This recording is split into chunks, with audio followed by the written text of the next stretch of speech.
the Galactic Empire declared a human soldier, couple enemies of the throne, and the announcement was carried through every military channel, every imperial outpost, and every city under the shadow of its banners. The names of the two were spoken in fear and awe, their portraits broadcast on the glowing walls of propaganda, screens with a promise of rewards beyond measure for those who could bring them in alive. The order was not given lightly, for the Empire rarely named individuals openly. It preferred to erase threats quietly without giving them notoriety, but this couple had already become a legend, and their defiance had to be crushed in full view of the galaxy. They were not born into war but shaped by it.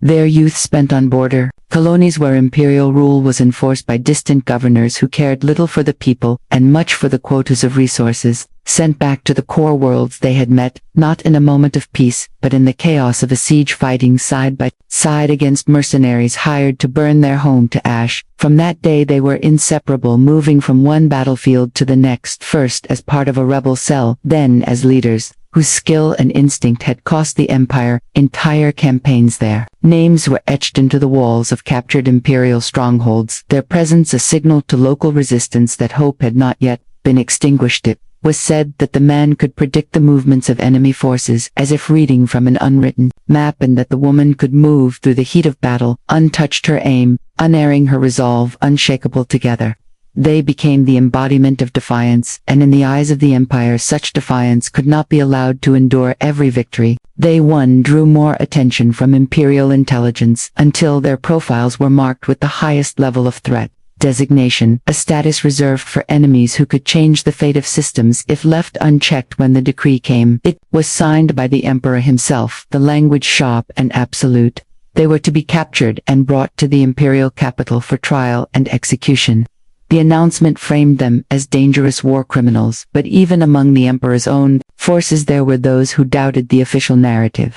They had seen the aftermath of the couple's battles, and knew their targets had always been imperial military assets, never civilians. Still, orders were orders, and the Empire moved with its usual cold precision, deploying both human and mechanical hunters across multiple sectors to ensure the search began immediately. For the couple, the declaration was not a surprise. They had felt the pressure building for months, the tightening net of patrols, the increase in spies on the outer worlds. They had always known the Empire would come for them eventually. The question had never been if, only when. Now, with their faces plastered across the galaxy, and every bounty hunter, soldier, and informant eager to claim the price on their heads, they understood that every step forward from this moment would be in the shadow of the hunt, and that one mistake could end them both. Their unmatched skill in battle had shattered multiple imperial campaigns, and each defeat had been recorded in the cold precision of imperial archives. The numbers told a story of humiliation. Entire fleets brought to ruin by tactics the Empire could neither predict nor counter, strongholds reduced to smoking rubble, supply lines severed so cleanly that garrisons starved without a single shot fired. And each time the same pattern emerged, the couple would strike, vanish, and leave only wreckage in their wake. They were not reckless, they were meticulous, never wasting a move, never fighting a battle they could not win, and always leaving before imperial reinforcements could arrive. The Empire's military analysts began to study their methods, running endless simulations in an attempt to anticipate their next move. But the couple never repeated a tactic twice, and often seemed to know in advance what the Empire would do. Their ability to predict enemy movements bordered on the unnatural, as though they could see the flow of war before it unfolded. Some believed it was experience, others suspected that they had inside information. But no spy had ever been linked to them, and no captured operative had ever confessed to aiding them. Their greatest blow to the Empire had come in the Relentless system, where 3 imperial destroyers had been lured into a narrow asteroid channel, their engines crippled by timed charges that detonated in perfect sequence. The resulting debris field blocked the channel for months, cutting off imperial access to a cluster of mining worlds. The economic damage rippled across entire sectors, costing the Empire far more than the loss of the ships themselves. It was this incident, more than any other, that elevated the couple from dangerous fugitives to enemies of the throne. From that point forward, the Empire abandoned the idea of merely neutralizing them. Instead, it became a matter of public dominance. The Emperor demanded that their capture be a spectacle, a demonstration of the Empire's power that would crush the morale of every resistance cell across the galaxy. And to Achieve this, he poured resources into the hunt. Entire units were reassigned from active warfronts to track them. New surveillance networks were deployed in border systems, and bounty hunters with reputations for bringing in impossible targets were granted licenses to kill if capture proved unfeasible. The couple sensed the shift long before the first bounty hunter appeared on their trail in the backwater port city of Morith. They spotted the telltale gait of an Imperial assassin in the crowd and slipped away before the trap could spring. In the dense jungles of Krenis, they evaded a sweep of 50 soldiers by moving only when the wind was loud enough to hide their steps. On the frozen plains of Eryx, they crossed 200 kilometers on foot under the cover of storms that blinded Imperial drones. Every escape bought them time but also forced them farther from any place they could call safe. They knew the hunt was no longer about strategy or politics. It had become personal. The Empire was not just seeking victory, it was seeking vengeance, and the closer the hunters drew, the more certain it became that this chase would end only in blood. Imperial bounty hunters tracked them across asteroid fields and dead moons, each encounter a tightening coil of danger. The couple moved with the precision of veterans who had survived too many battles to be careless, but the Empire's reach was vast, and even the most remote worlds bore the scars of its presence. The hunters were not ordinary soldiers. They were chosen for their cunning, their ability to survive in hostile terrain, and their willingness to pursue prey for months without rest, and these qualities made them dangerous in ways the couple had rarely faced. Before the first direct confrontation came on the hollow moon of Theros, a place abandoned after its mining veins had run dry, the couple had taken shelter in the skeletal remains of its extraction towers, their blackened steel frames stretching into the thin atmosphere like the bones of ancient beasts. It was there they intercepted fragments of encrypted Imperial chatter and realized that a strike team of 12 hunters was moving in, closing the distance with deliberate patience. These were not fools rushing in, these were killers waiting for the perfect moment to corner their quarry. The man surveyed the rusting catwalks and broken shafts with the soldiers' eye noting every vantage point, every chokehold, every shadow deep enough to hide a weapon. The woman moved silently beside him, checking the charge levels on their rifles and the sharpness of the blades strapped to her thighs. They had no illusions about what was coming. They would not escape Veros without a fight, but they could choose how the fight would unfold, and they could make certain the hunters paid for every step they took. When the first hunter appeared, it was only a flicker of movement. On the edge of vision, a figure gliding between collapsed machinery, as if part of the shadows itself. The couple held their fire, waiting for the rest to show, and when they did, the trap was already closing. The woman had rigged charges to the weakest points in the support beams, while the man positioned himself to draw the enemy into the kill zone.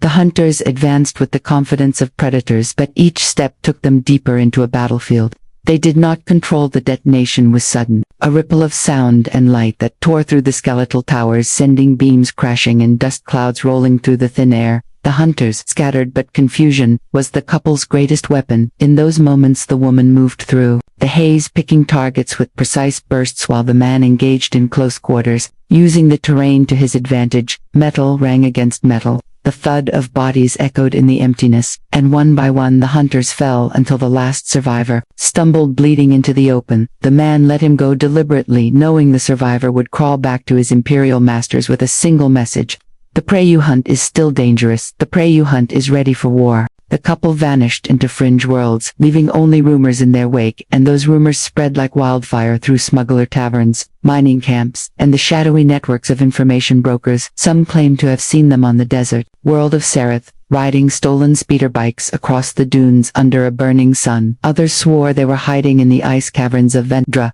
where the wind howled so fiercely that it could strip flesh from bone, and still others insisted they had taken refuge in the drifting city of Pelika, which floated above the toxic storms of a gas giant. None of these stories could be confirmed yet. The Empire chased them all, pouring resources into dead ends, while the true trail grew colder.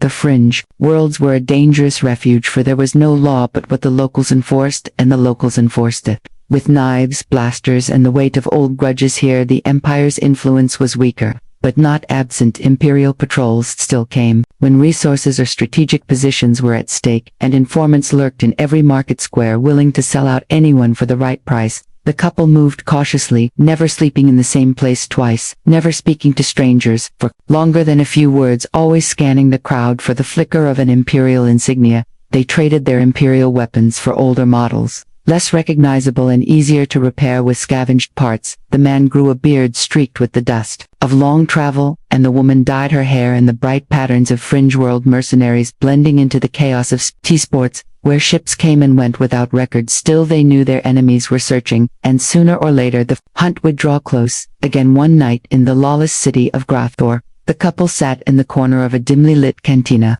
listening to the hum of alien voices and the clink of glasses, when a figure approached their table. He was a wiry man with sunburned skin and the nervous twitch of someone who had lived too long, looking over his shoulder. He claimed to have information about an Imperial supply convoy lightly guarded and carrying high-grade fuel cells, perfect for outfitting their ship for a long jump into deep space. The offer was tempting, but the woman's instincts screamed caution. Still the need for resources outweighed their suspicion, and they agreed to meet him at the edge of the city at dawn. When they arrived, the air was thick with dust from departing freighters. The man waved them forward toward a narrow alley, lined with broken crates and the skeletal remains of abandoned speeders. But as they stepped inside, the sound of boots echoed ahead and behind. Imperial soldiers emerged from the shadows, their rifles raised, their visors gleaming in the morning light. The wiry man vanished into the crowd, his betrayal complete. The couple moved without hesitation, blasting a path through the nearest soldiers before vaulting over a wall into the maze of streets behind them. Blaster fire carved the air around them, but they did not slow, for they knew that on the fringe worlds, hesitation was death, and the Empire had no intention of letting them slip away again. Their ambushes left, burning wrecks and terrified survivors whispering their names, and in the streets of Grathor, the Empire learned exactly why those whispers carried fear. The couple moved through the market district, like a storm weaving between stalls and shattered walls, their blaster fire cutting down soldiers with ruthless precision. The woman vaulted onto a rooftop, using the higher ground to strike at the patrols, while the man pushed forward on the ground, keeping the Imperials pinned and unable to regroup. Civilians scattered as the firefight raged, some cheering them on from behind locked shutters, others fleeing entirely to avoid Imperial reprisals. Crates of fruit and weapons alike exploded under stray bolts. The smell of scorched metal filled the air, and above the chaos, the distant thrum of approaching dropships signaled that more Imperial forces were on their way. The couple exchanged a brief glance across the battlefield, and no words were needed. They both knew that staying meant certain capture or death, and that their only hope was to create a distraction big enough to buy an exit. The man spotted a convoy of fuel skiffs parked along the edge of the square, their tanks gleaming under the harsh daylight. A single hit could turn them into a chain of explosions large enough to block the street and mask their escape. He moved toward them, drawing heavy fire, while the woman shifted her shots to pick off the soldiers aiming for him. Her focus was absolute. Every bolt she fired, finding a target before it could pull the trigger on him. When the first skiff went up, the explosion rolled through the square in a wall of heat and shrapnel. The blast tore through the ranks of advancing Imperials and sent debris raining down on the narrow streets. The following skiffs ignited in rapid succession, creating a roaring inferno that turned the market into a field of fire. The smoke was thick and black, and the air tasted of burning oil, perfect cover for their retreats. They ducked into a service tunnel that ran beneath the outer walls of Grathor, the dim space lit only by the occasional flicker of failing emergency lights. The sound of distant shouting and the clang of boots on metal grates echoed through the tunnels. But the couple kept moving, their steps steady and measured, even as exhaustion gnawed at their muscles. Above them, the Empire would be sealing off the city and combing every building yet down. Here they had a slim chance of reaching the drainage canals that led to the open desert. By the time they emerged, the city was a dark silhouette against a pillar of rising smoke. The dropships hovered over it like carrion birds, circling a fresh kill, and the wind carried the faint echoes of Imperial orders. The couple did not stop to look back, for they knew the hunt would not pause after a defeat like this. It would only intensify, and the Empire would send something far worse than soldiers next time. The Emperor unleashed an elite legion sworn to bring them back alive, though alive meant something different in Imperial language. These soldiers were not ordinary troops. They were hand-picked veterans from the Empire's most brutal campaigns, trained to fight in any environment, and armed with weapons that could cut through armored walls. They moved like a single organism, each step precise, each gesture calculated, and their arrival on the edge of the fringe worlds sent a chill through every settlement that heard the news. The couple first learned of their approach from a wounded smuggler who stumbled into their camp on the edge of the Orden wastes. He had seen the Legion firsthand, seen how they dismantled an entire mercenary outpost in less than an hour and left nothing standing but scorched earth. His words were fragmented by pain and fear, but one detail was clear. The Legion would not stop. They had trackers that could read a heat signature from miles away, and drones that could scan entire cities in minutes. The man knew they could not simply run this time. The Legion would close in no matter how far they fled. The woman studied the terrain of the Orden wastes, jagged ridges and canyons deep enough to hide a ship from orbit, and she began to see a plan take shape. It would not be enough to hide. They would have to bleed the Legion, make them question the cost of their hunt, and to do that they would turn the wastes into a killing ground. They moved quickly, planting charges in narrow passes, setting traps along the ridges where rock slides could be triggered with a single shot. They knew every delay they caused would give them another hour, another day to reposition and regroup. When the Legion finally arrived, their black armor gleamed in the harsh sun, their rifles ready, their formation unbroken. The first squad moved into the canyons and the couple struck without hesitation. The charges erupted in a thunder of stone and fire, swallowing half the squad. In an avalanche of jagged debris, the survivors pressed on, drones buzzing overhead like metal insects scanning every shadow. The woman used a sniper's perch to take down drone after drone, forcing the Legion to advance blindly. The man lured a squad into a tight ravine where he fought them in close quarters, using the uneven ground to keep their numbers from overwhelming him. Each blow was precise, each strike designed to slow the advance. By nightfall, the Legion had taken heavy losses, but their discipline never faltered. They tightened their formation and began sweeping the canyons in a methodical grid. The couple withdrew deeper into the wastes, their supplies running low, their bodies marked by the strain of constant battle. Yet their resolve burned brighter than ever, because they knew the Empire had committed its deadliest force, and if they could survive this, they might turn the entire war in their favor. Skies turned crimson as warships descended on their final hiding place. The sun barely visible through the haze of dust and smoke, stirred by the descending fleet. The rumble of engines shook the canyon walls, and the air was thick with the metallic taste of ozone from the charged weapons above. The couple watched from a high ridge, their eyes tracking the precise landing patterns of the Imperial dropships, each one releasing squads of the black-armored Legion, who moved with the silent coordination of predators closing in on prey. The man adjusted the strap of his rifle, while the woman scanned the horizon through her scope, marking the positions of the advancing squads. They both knew the wastes could no longer protect them. The Legion had sealed every escape route, and their ships blocked the skies. The only choice left was to fight until either they were free or they were dead. The woman exhaled slowly and squeezed the trigger, her shot tearing through the visor of the lead soldier in the nearest squad. Before his body even hit the ground, the couple was already moving. They slid down the ridge into a narrow defile where they had planted the last of their explosives.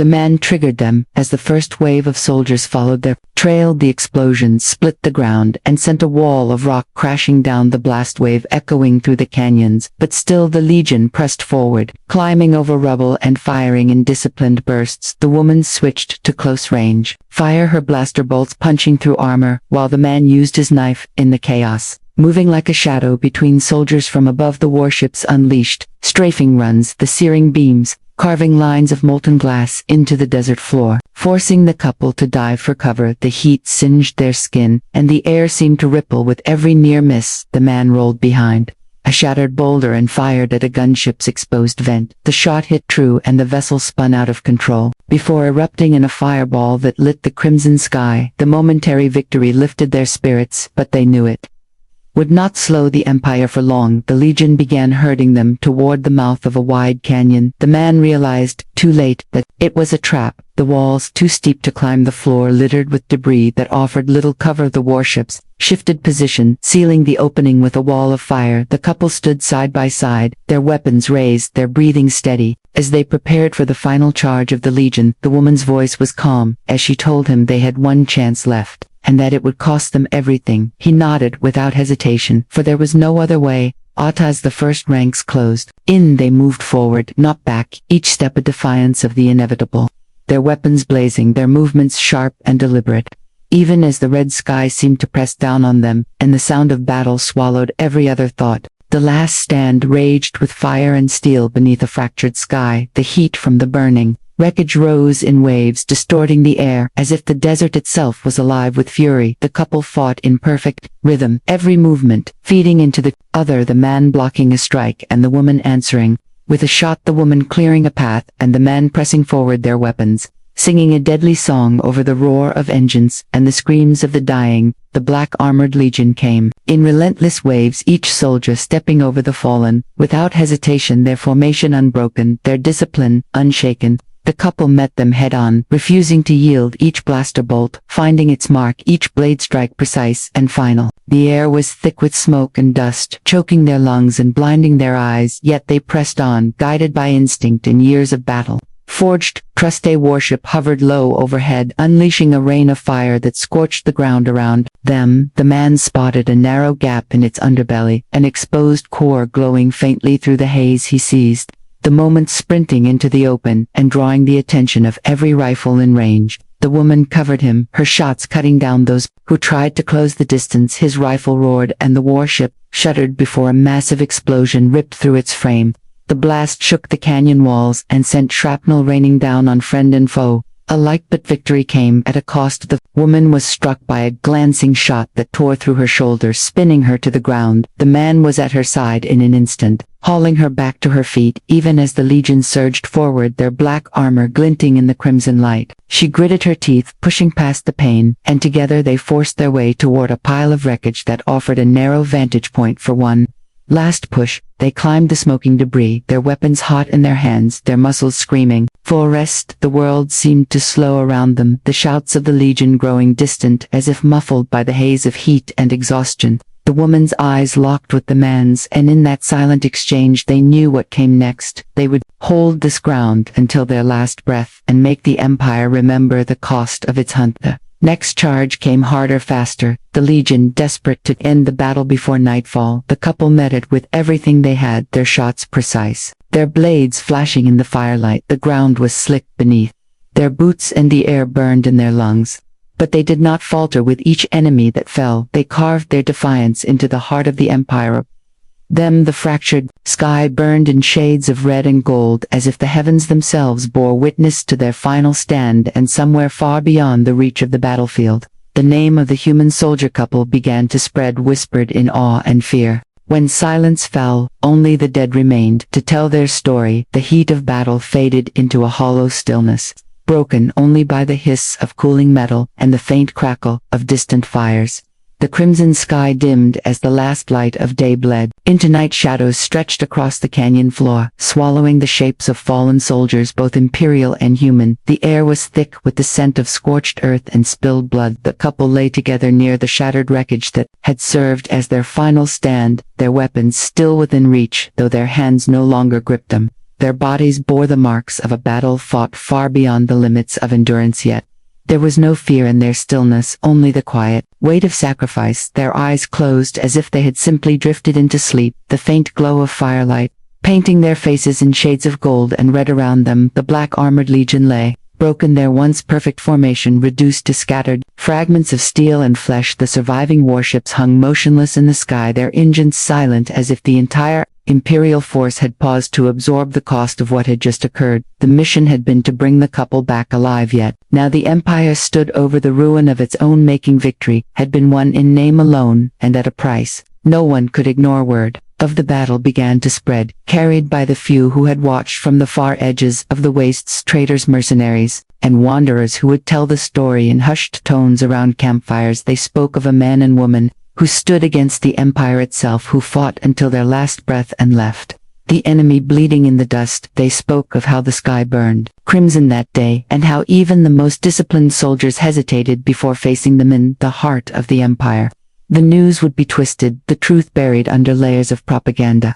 The couple labeled as dangerous insurgents whose deaths marked a triumph of imperial order, but in the outer worlds their names would become something else entirely, a rallying cry, a promise that the Empire could be resisted. No matter its power, no matter its reach, the wastes would hold their bones. Now the wind, carrying their memory across the jagged ridges and deep canyons where they had fought, the land itself seemed to remember the battle in the blackened scars on the rock, and the silence that settled over it the night after their fall. Perhaps one day another would stand where they had stood, and feel the echo of their defiance in the air. And so the story of the human soldier couple would live on, not in the halls of the Empire, but in the whispers of those who still dared to dream of freedom, their legacy written in blood and fire beneath a fractured sky.